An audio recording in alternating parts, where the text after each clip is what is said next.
नमस्कार बच्चों, आज के सेशन में हम आपकी पाठ्य पुस्तक क्षितिज का दूसरा पाठ ल्हासा की ओर पढ़ेंगे। इस पाठ के लेखक है राहुल सांकृत्यायन। इस पाठ के माध्यम से लेखक ने अपनी तिब्बत यात्रा का वर्णन किया है। तो सबसे पहले हम लेखक के जीवन परिचय के बारे में आपको बताएंगे। लेखक राहुल सांकृत्यायन, जिनका जन्म 1893 ईस्वी में हुआ था, उनके ननिहाल का गांव पंदहा, जिला आजमगढ़, उत्तर प्रदेश में हुआ था उनका जन्म। उनका पैतृक गांव कनेला था, अर्थात उनका जन्म कहाँ हुआ था? ननिहाल में हुआ था। उनका मूल नाम केदार पांडे था। उनकी शिक्षा काशी, आगरा और लाहौर में हुई। सन 1930 में उन्होंने श्रीलंका जाकर बौद्ध धर्म ग्रहण कर लिया था। किसने? राहुल सांकृत्यायन ने। तब से उनका नाम राहुल सांकृत्यायन हो गया।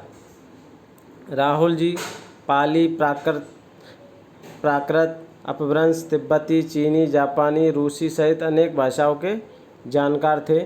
उन्हें महापंडित कहा जाता था। राहुल सांकृत्यायन को महापंडित कहा जाता था। सन 1963 में उनका देहांत हो गया। राहुल सांकृत्यायन ने उपन्यास, कहानी, आत्मकथा, यात्रा, व्रत, जीवनी, आलोचना, शोध आदि अनेक विधाओं में साहित्य सृजन किया।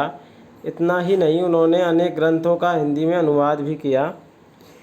मेरी जीवन यात्रा के 6 भाग, दर्शन दिग्दर्शन, 22वीं सदी, बोलगा से गंगा, भागो नहीं दुनिया को बदलो, दिमागी गुलामी, घुमक्कड़ शास्त्र उनकी प्रमुख कृतियां हैं। साहित्य के अलावा दर्शन, राजनीति, धर्म, इतिहास, विज्ञान आदि विभिन्न विषयों पर राहुल जी द्वारा रचित पुस्तकों की संख्या लगभग 150 के लगभग है। राहुल जी ने बहुत सी लुप्तप्राय सामग्री का उद्धार कर अत्यंत महत्वपूर्ण कार्य किया है। राहुल सांकृत्यायन ने यात्रा व्रत लेखन में राहुल जी का स्थान अनन्यतम है। उन्होंने घुमक्कड़ी का शास्त्र रचा और उससे होने वाले लाभों का विस्तार से वर्णन करते हुए मंजिल के स्थान पर यात्रा को ही घुमक्कड़ का उद्देश्य बताया। घुमक्कड़ी से मनोरंजन, ज्ञानवर्धन एवं अज्ञात स्थलों की जानकारी के साथ साथ भाषा एवं संस्कृति का भी आदान प्रदान होता है। राहुल जी ने विभिन्न स्थानों के भौगोलिक वर्णन के अतिरिक्त वहाँ के जनजीवन की सुंदर झांकी प्रस्तुत की है कि वहाँ का जनजीवन, तिब्बत का जनजीवन कैसा था। इस पाठ में संकलित अंश राहुल जी की प्रथम तिब्बत यात्रा से लिया गया है, जो उन्होंने सन 1929 और 30 में नेपाल के रास्ते की थी। उस समय भारतीयों को तिब्बत यात्रा की अनुमति नहीं थी, इसलिए उन्होंने यह यात्रा एक भिखमंगे के छद्म वेश में की थी। इसमें तिब्बत की राजधानी ल्हासा की ओर जाने वाले दुर्गम रास्तों का वर्णन उन्होंने बहुत ही रोचक शैली में किया है। इस यात्रा वृत्तांत से हमें उस समय के तिब्बती समाज के बारे में भी जानकारी मिलती है। तो अब हम चलते हैं बच्चों पाठ पर। पाठ ल्हासा की ओर। तो देखिए बच्चों, पाठ पढ़ते हैं। वह नेपाल से तिब्बत जाने का मुख्य रास्ता है। फरी कलिंगपोड़ का रास्ता जब नहीं खुला था तो नेपाल ही नहीं, हिंदुस्तान की भी चीज़ें इसी रास्ते से तिब्बत जाया करती थी। यह व्यापारिक ही नहीं, सैनिक रास्ता भी था। इसलिए जगह जगह फौजी चौकियां और किले बने हुए हैं, जिनमें कभी चीनी पलटन रहा करती थी, अर्थात चीनी सेना रहा करती थी। आजकल बहुत से फौजी मकान गिर चुके हैं। दुर्ग के किसी भी भाग में जहां किसानों ने अपना बसेरा बना लिया है, वहां घर कुछ आबाद दिखाई पड़ते हैं। ऐसा ही परित्यक्त अर्थात त्यागा हुआ एक चीनी किला था। हम वहाँ चाय पीने के लिए ठहरे। तिब्बत में यात्रियों के लिए बहुत सी तकलीफ़ें भी है और कुछ आराम की बातें भी। वहाँ जाति पाति छुआछूत का सवाल ही नहीं है और न औरतें पर्दा ही करती है। बहुत निम्न श्रेणी के भिखमंगों को लोग चोरी के डर से घर के भीतर नहीं आने देते। नहीं तो आप बिल्कुल घर के भीतर चले जा सकते हैं। चाहे आप बिल्कुल अपरिचित हो, तब भी घर की बहू या सासू को अपनी झोली में से चाय दे सकते हैं। वह आपके लिए उसे पका देगी। मक्खन और सोडा नमक दे दीजिए, वह चाय चौड़ी में कूटकर उसे दूध वाली चाय के रंग की बना के मिट्टी के टोटीदार बर्तन जिसे खोटी कहा जाता है, में रख के आपको दे देगी। यदि बैठक की जगह चूल्हे से दूर है और आपको डर है कि सारा मक्खन आपकी चाय में नहीं पड़ेगा, तो आप खुद जाकर चौड़ी में चाय मथ कर ला सकते हैं। चाय का रंग तैयार हो जाने पर फिर नमक मक्खन डालने की ज़रूरत नहीं है। परित्यक्त चीनी किले से जब हम चलने लगे, अर्थात लेखक राहुल सांकृत्यायन और उसका साथी वहाँ से चलने लगे, तो एक आदमी राहदारी मांगने आया। हमने वह दोनों चिटे उसे दे दी। शायद उसी दिन हम थोडला के पहले के आखिरी गांव में पहुँच गए। थोडला तिब्बती सीमा का एक स्थान है जिसे थोडला कहा जाता है। यहाँ भी सुमति के जान पहचान के आदमी थे और भिखमंगे रहते भी ठहरने के लिए अच्छी जगह मिली। 5 साल बाद हम इसी रास्ते से लौटे थे और भिखमंगे नहीं, एक भद्र अर्थात सुशिक्षित यात्री के वेश में घोड़ों पर सवार होकर आए थे। किंतु उस वक्त किसी ने हमें रहने के लिए जगह नहीं दी और हम गांव के एक सबसे गरीब झोंपड़े में ठहरे थे। बहुत कुछ लोगों की उस वक्त की मनोवृत्ति पर ही निर्भर है कि खासकर शाम के वक्त छड़ अर्थात शराब पीकर बहुत कुछ होश हवास को दुरुस्त रखते हैं। अब हमें सबसे बिकट डांडा थोडला पार करना था। डांडा अर्थात ऊंची ज़मीन, जहाँ ऊंचा स्थान होता है, ऊंची ज़मीन होती है, उसे डांडा बोलते हैं। थोडला पार करना था अर्थात तिब्बती सीमा का एक स्थान पार करना था। डांडे तिब्बत में सबसे खतरे की जगह है। 16-17 हज़ार फीट की ऊंचाई होने के कारण उनके दोनों तरफ मीलों तक कोई गांव ग्राम नहीं होते। नदियों के मोड़ और पहाड़ों के कोनों के कारण बहुत दूर तक आदमी को देखा नहीं जा सकता था। डाकुओं के लिए यही सबसे अच्छी जगह है। तिब्बत में गांव में आकर खून हो जाए तब तो खूनी को सज़ा भी मिल सकती है, लेकिन इस निर्जन स्थानों में मरे हुए आदमियों के लिए कोई परवाह नहीं करता। सरकार, खुफिया विभाग, पुलिस पर उतना खर्च नहीं करती और वहाँ गवाह भी तो कोई नहीं मिल सकता। डकैत पहले आदमी को मार डालते हैं, उसके बाद देखते हैं कि कुछ पैसा है कि नहीं। हथियार का कानून न रहने के कारण यहाँ लाठी की तरह लोग पिस्तौल बंदूक लिए फिरते हैं। डाकू यदि जान से न मारे तो खुद उसे अपने प्राणों का खतरा है। गांव में हमें मालूम हुआ कि पिछले ही साल थोडला के पास खून हो गया।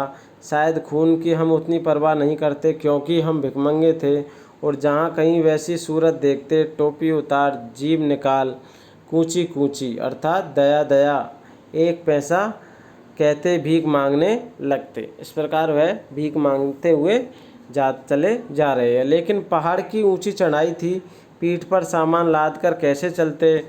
और अगला पड़ाव 16-17 मील से कम नहीं था। मैंने सुमति से कहा कि यहाँ से लड़कौर तक के लिए 2 घोड़े कर लो। सुमति उनका दोस्त है जो कि एक मंगोल है। सामान भी रख लेंगे और चढ़े चलेंगे। किन पर? घोड़ों पर। दूसरे दिन हम घोड़ों पर सवार होकर ऊपर की ओर चले। डांडे से पहले एक जगह चाय पी और दोपहर के वक्त डांडे के ऊपर जा पहुँचे। हम समुद्र तल से 17-18 हज़ार फीट ऊंचे खड़े थे। हमारी दक्षिण तरफ पूरब से पश्चिम की ओर हिमालय के हजारों श्वेत शिखर चले गए थे। भीटे की ओर दिखने वाले, भीटे अर्थात टीले के आकार सा ऊंचा स्थान, भीटे टीले के आकार का सा ऊंचा स्थान, भीटे की ओर दिखने वाले पहाड़ बिल्कुल नंगे थे। न वहाँ बर्फ़ की सफ़ेदी थी न किसी तरह की हरियाली। उत्तर की तरफ बहुत कम बर्फ़ वाली चोटियाँ दिखाई पड़ती थी। सर्वोच्च स्थान पर डांडे के देवता का स्थान था जो पत्थरों के ढेर, जानवरों की सींगों और रंग बिरंगे कपड़ों की झंडियों से सजाया गया था। अब हमें बराबर उतराई पर चलना था। चढ़ाई तो कुछ दूर थोड़ी मुश्किल थी लेकिन उतराई बिल्कुल नहीं। शायद 2-1 और सवार साथी हमारे साथ चल रहे थे। मेरा घोड़ा कुछ धीमे चलने लगा, लेखक का घोड़ा धीरे चलने लगा। मैंने समझा कि चढ़ाई की थकावट के कारण ऐसा कर रहा है। उसे मारना नहीं चाहता था। किसको? घोड़े को। धीरे धीरे वह बहुत पिछड़ गया और मैं दोन की वकस्तों की तरफ अपने घोड़े पर झूमता हुआ चला जा रहा था की तरह डॉन की बगस्तौ एक उपन्यास का मुख्य नायक है। डॉन की बगस्तौ उपन्यास का नाम है सार्वेंटेज। ये एक स्पेनिश उपन्यासकार का उपन्यास है। सार्वेंटेज उसका नायक है डॉन की बगस्तौ की तरह वह झूमता चला जा रहा था। जान नहीं पड़ता था कि घोड़ा आगे जा रहा है या पीछे। जब मैं जोर देने लगता तो वह और सुस्त पड़ जाता। एक जगह दो रास्ते फूट रहे थे अर्थात दो रास्ते निकल रहे थे। मैं वहाँ का रास्ता ले मील 1.5 मील आगे चला गया। आगे एक घर में पूछने से पता चला कि लड़कौर का रास्ता दाहिने वाला था, अर्थात लेखक गलत रास्ते पर 1.5 मील आगे चला गया। फिर लौटकर उसी को पकड़ा, फिर सही रास्ते पर आया। लौटकर 4-5 बजे के करीब मैं गाँव से मील भर पर था तो सुमति इंतज़ार करते हुए मिले। मंगोलों का मुंह वैसे ही लाल होता है। तो सुमति कौन थे? मंगोल थे। और अब तो वह पूरे गुस्से में थे तो और ज़्यादा उनका मुंह कैसा दिखाई दे रहा था? लाल दिखाई दे रहा था। उन्होंने कहा, मैंने 2 टोकरी कंडे फूंक डाले। कंडे अर्थात उपले, जो गाय या भैंस के गोबर से बनाए जाते हैं। 3 बार चाय को गर्म किया। मैंने बहुत नरमी से जवाब दिया, लेकिन मेरा कसूर नहीं है मित्र, देख नहीं रहे हो कैसा घोड़ा मिला है मुझे? मैं तो रात तक पहुंचने की उम्मीद रखता था। खैर, सुमति को जितनी जल्दी गुस्सा आता था उतनी ही जल्दी वह ठंडा भी हो जाता था। लड़कौर में वह एक अच्छी जगह पर ठहरे थे। यहाँ भी उनके अच्छे यजमान थे। पहले चाय सत्तू खाया गया। रात को गर्मा गर्म थुक्पा मिला। थुक्पा होता है सत्तू या चावल के साथ मूली, हड्डी और मांस के साथ पतली लेई की तरह पकाया गया एक खाद्य पदार्थ, जिसे थुक्पा बोला जाता है। थुक्पा। अब हम तिगरी के विशाल मैदान में थे। कहाँ थे? तिगरी के विशाल मैदान में थे, जो पहाड़ों से घिरा टापू सा मालूम होता था, जिसमें दूर एक छोटी सी पहाड़ी मैदान के भीतर दिखाई पड़ती है। उसी पहाड़ी का नाम है तिगरी समाधि गिरी। आसपास के गांव में भी सुमति के कितने ही यजमान थे। कपड़े की पतली पतली चीरी बत्तियों के गंडे खत्म नहीं हो सकते थे, क्योंकि बोधगया से लाए गए कपड़े के खत्म हो जाने पर किसी कपड़े से बोधगया का गंडा बना लेते थे। वे अपने यजमानों के पास जाना चाहते थे। मैंने सोचा यह तो हफ्ता भर उधर ही लगा देंगे, तो मैंने उनसे कहा कि जिस गांव में ठहरना हो उसमें भले ही गंडे बांट दो, मगर आसपास के गांवों में मत जाओ। इसके लिए मैं तुम्हें लहासा पहुंचकर रुपए दे दूंगा।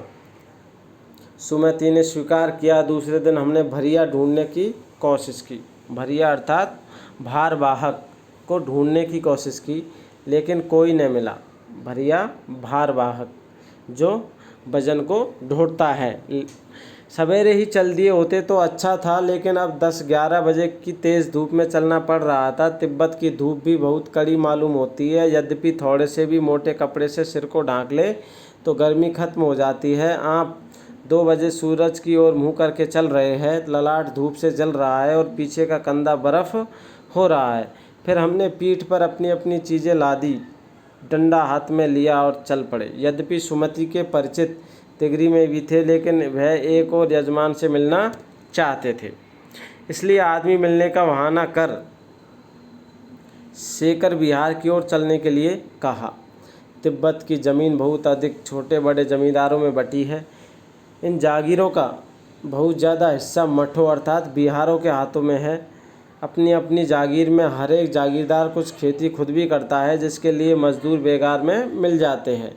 खेती का इंतज़ाम देखने के लिए वहाँ कोई भिक्षु भेजा जाता है, जो जागीर के आदमियों के लिए राजा से कम नहीं होता। शेखर की खेती के मुखिया भिक्षु अर्थात नमसे बड़े भद्र पुरुष थे। भिक्षु क्या कहलाते हैं? नमसे, जो भद्र पुरुष थे अर्थात सुशिक्षित पुरुष थे। वह बहुत प्रेम से मिले। हालांकि उस वक्त मेरा भेष ऐसा नहीं था। कैसा भेष नहीं था? एक भद्र पुरुष का भेष नहीं था। कैसा था? भिखमंगे का भेष था। उन्हें कुछ भी ख्याल करना चाहिए था। यहाँ एक अच्छा मंदिर था जिसमें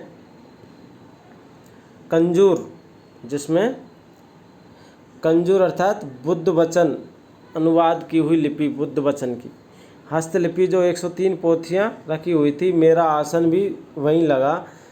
वह बड़े मोटे कागज़ पर अच्छे अच्छे अक्षरों में लिखी हुई थी। एक एक पोथी 15-15 शेर से कम नहीं रही होगी। सुमति ने फिर आसपास अपने यजमानों के पास जाने के बारे में पूछा। मैं अब पुस्तकों के भीतर था, अर्थात मैं अब पुस्तकों के पढ़ने में उनके रम गया था, अर्थात पुस्तकों में खो गया था।